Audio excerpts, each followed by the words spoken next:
আসসালামু আলাইকুম রহমতুল্লাহ। আজকে আপনাদের সামনে দেখাতে চাই গ্রামীণ জীবনে বৃষ্টির দিনে কেমন লাগে। আল্লাহ তাআলা যখন খুশি হন তখন আল্লাহ তাআলা আকাশ থেকে রহমতের বৃষ্টি বর্ষণ করেন। বৃষ্টি আল্লাহ তাআলার পক্ষ থেকে এক বিশেষ নিয়ামত। কিছু কিছু শব্দ আছে যা আমাদের অন্তরকে প্রশান্ত করে দেয়, তার মধ্যে একটি হচ্ছে এই বৃষ্টির শব্দ।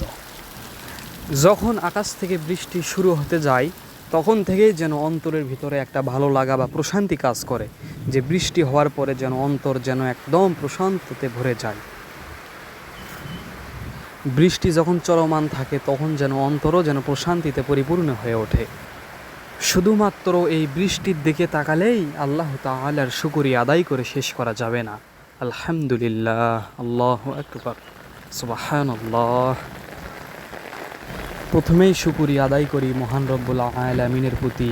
আলহামদুলিল্লাহ। আপনারা দেখতে পাচ্ছেন কত সুন্দর রহমতের বৃষ্টি এই গ্রামে বর্ষিত হচ্ছে।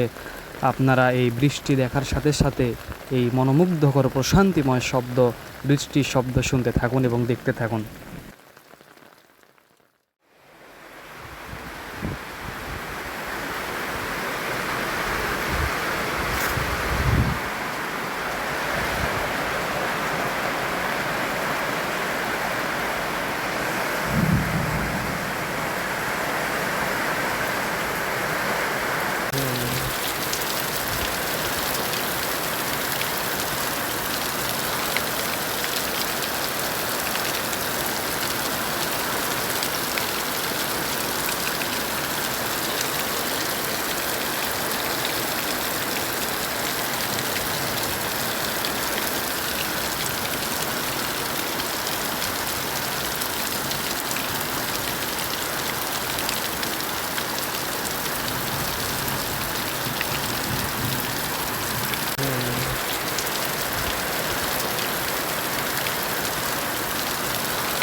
আমাদের এই গ্রামীণ জীবনের বৃষ্টির দৃশ্য আপনাদের কাছে ফুটে তুললাম। যদি ভালো লেগে থাকে অবশ্যই সাবস্ক্রাইব করবেন। ধন্যবাদ।